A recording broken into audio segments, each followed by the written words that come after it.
certain fan bases develop certain views about certain referees, which are not true, because they have a, they in of themselves have a very selective memory about what goes their way and what doesn't go their way.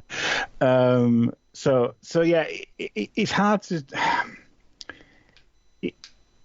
I would agree. I wouldn't want to censor anything, but I would certainly ask people to consider before they write things down. Except if you Rob, because Rob can get away with it. Because we know that is. Because we know he's taking the piss. Yeah, we know he's a troll. And that's totally fine. It's the thing about insinuation of a players being, referees being kind of unfit or whatever. And this is because we've talked about this before on the show, where coaches and chairmen and people like this also, talk about it. And to me, that's the easiest thing that you can tackle. I'd give a bit more respect to say a Darryl Powell coming out and saying that like some of the referees aren't up to the standard, as long as he's also in the same press conference saying, calling out by name the players in his squad that aren't up to standard. Then you can say it's fair enough. It's not just targeting stuff at the referees. But when they say about the referees, because there's so few of them, we all know who they're talking about every time, because we all know what game we've just watched. Exactly. And I'd much rather have a constructive conversation about improving the standards of refereeing in the sense of consistency of decision making and supporting the referees to make sure that they're well placed to make the best decisions that they possibly can, accepting that they are human and will make errors, because everybody does. I don't think there's any referee that wouldn't want that constructive part of it. And I also think the referees, to an extent, enjoy the back and forth. I know at a game at Wakefield this year, it must have been the cup game at Wakefield, Chris Kendall was like the reserve referee, and he was on the sideline in between the dugouts, and he wasn't getting abuse. He was getting there was jokes between him and the fans, sort of thing, and he was enjoying it. So I don't necessarily think they'd want to switch off the way fans are about them in certain ways, either challenging or joking. But at the same time, once the final whistle's blown, they should be able to, walk to their car without abuse. They should be able to go on their social media without seeing someone wishing their child was dead. So, yeah, I would hope that we're all grown up enough, especially the people who listen to this show. We're all grown up enough to not take it to that next point. But at the same time, maybe David's got a point. I don't know. He's definitely got a point learned about behaviour, isn't it? And we are, It's not just in rugby league, by the way. It's, I'd say, even far worse in football. Yeah, and it's not. You're right in the sense of it's something that's so deeply ingrained and has been going on for so long that it's impossible.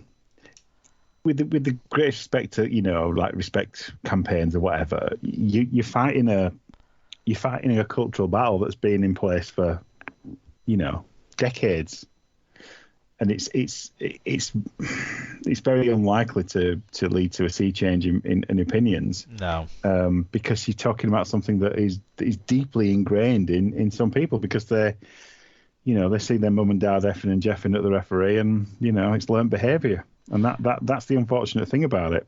Look during the game, I was getting annoyed with James Child for the stopping the clock things and stuff like that. But when you take a step back, whether we win or lose, I have the capability of taking a step back and not abusing James Child for one decision or two decisions that I would have wanted him to go a different way on, because I'm similarly not going to go up to Cade Cust and say, what the fuck are you doing dropping the ball 3 times? Or, for example. Exactly. Like it would be, I think everybody would like to live in a world where, if you do something wrong at work, you don't get berated for it. Yeah. And that's as much as we wouldn't want that in our personal lives, or I don't think we should expect that to happen for referees or indeed players, really. So, yeah. let's move on to the league structure, because obviously there's a big talk about IMG changing the league structure, especially from 2024 onwards. I've already recorded a chat for the Dockhouse Rugby Show, so keep an eye out on their YouTube channel and their social medias with Dave and Keith for an episode on that where we talk a bit more about it. It's Martin Sadler has a bigger part of that conversation, but I'm there for it too.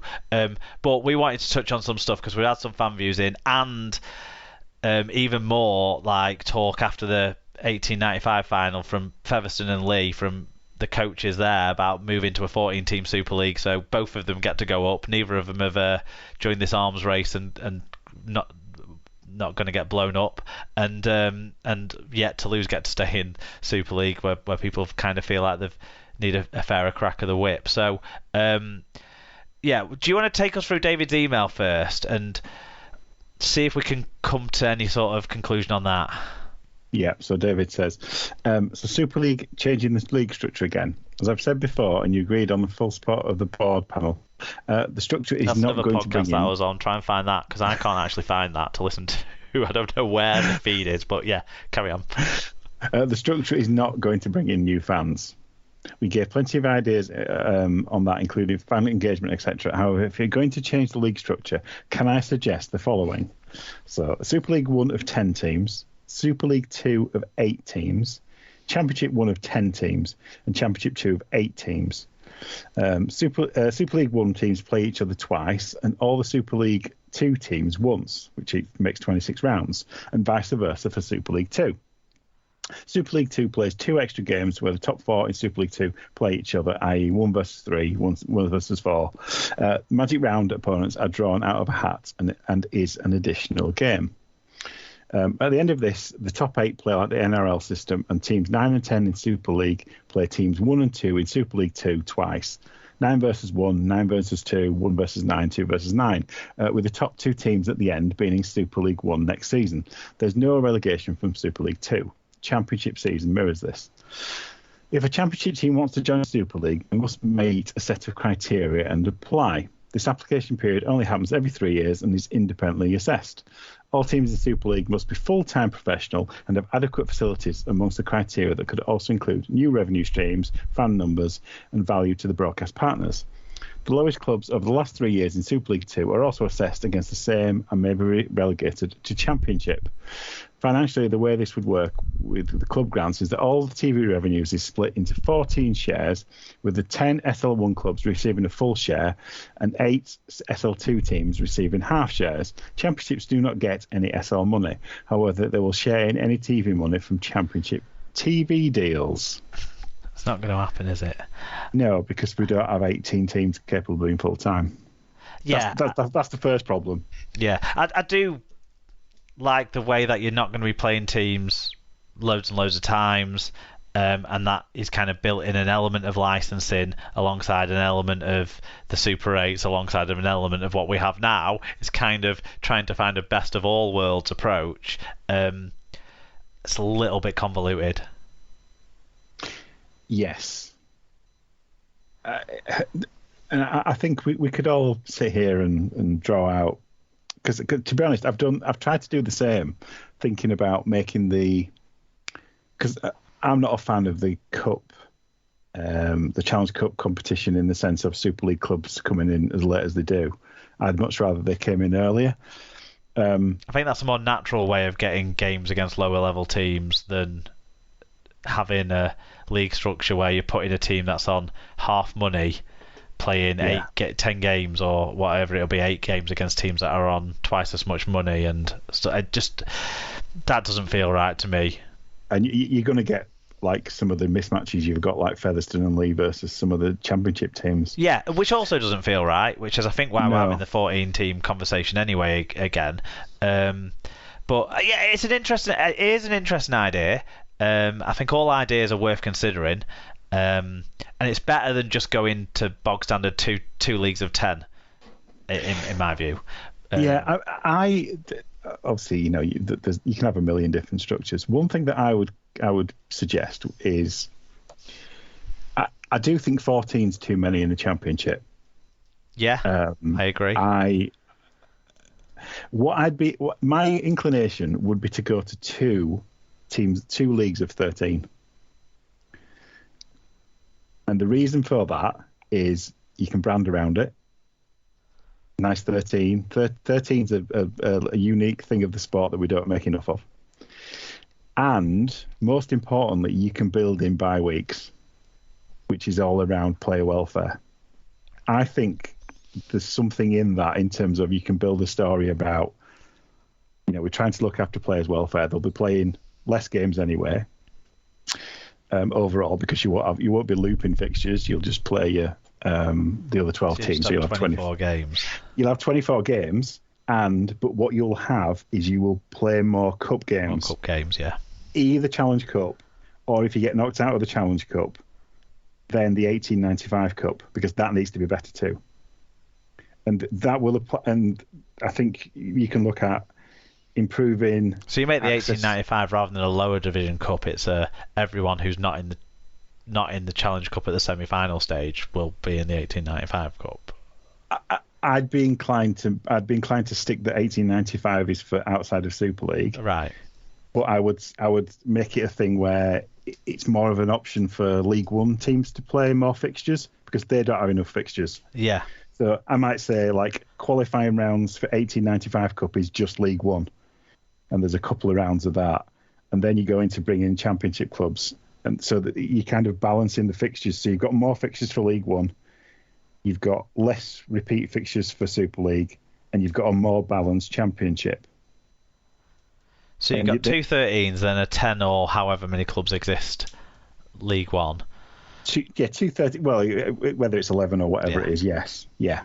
That's the way I do it, and I would make a point because uneven numbers is talked about as a negative. I would make it a positive and say it's an opportunity for a bye week that's kind of scheduled, like it is in the NRL, like it is in the NFL. Bye weeks are a functional part of the season, and they're important things that you structure your seasons around, and that's the way that I would do it. Fair enough. Two 13s. That wasn't an option we put on the poll. So after, oh, that's all right. After the 18, but it's a good. It's another good idea. I think that just the idea of odd numbers will put people off. But I get what you're saying. You can turn that around a different way. But we asked if people agreed with Featherstone and Lee that we should move to a 14-team Super League. I'm pretty sure I could have put Toulouse in that as well, because I think they probably are in favour of a 14-team Super League. Probably Wakefield too. And the poll results were, in terms of people who said yes, increase to 13, 74.4%. Sorry, go on. You said increase to 13. Did I? You've already adopted my idea. I'm already on board. Increase to 14, 74.4% said yes. No, stay at 12, 17.3%. And then no, drop to 10, 8.3%. John Scott got in touch with an email. He said, a few thoughts on following your poll. In terms of increasing to 14, the pluses are we can get rid of the loop fixtures, which can massively affect the table. I don't think they affect it that much, but I get what he's saying. The negatives is the player pool big enough, or would the gulf between the top and the bottom become even more? I think that's the salient point we'll come back to in a little bit. In terms of decreasing to 10, he said clubs would still need to play each other 3 times to give sufficient games to the game. Still random as to who benefits from last season's results to get 5 home games from the hated Luke fixtures. Loss of players throughout the league structure as talent will not necessarily drip down because youngsters may opt out of a career in the sport if they see no way forward at the top level. And then he said the status quo of 12 is not ideal, but it is the best option as it stands. He said as a further thought, he added, he said, we are only talking about promoting both Fev and Lee as both clear of the rest of the division, but what happens next time someone comes along and bankrolls, say, Fax or Witness or someone else? Will we then think we should increase it to 16? And are we only talking about promoting both and not relegating anyone because we like the idea of 2 French teams in Super League? If Wakefield or Salford were to slip into 12th place, will people decide they deserve to be relegated and decide to opt for a 13-team league, for example? So yeah, intriguing. Neil Ormston said, the biggest issue with expansion to 14 is the dilution of quality. There aren't enough top players to spread amongst 12 clubs. Toulouse have proven that the top championship clubs are not full of Super League quality players. We need to expand the player pool first through various steps. That's why I said we'll come back to that, because John made that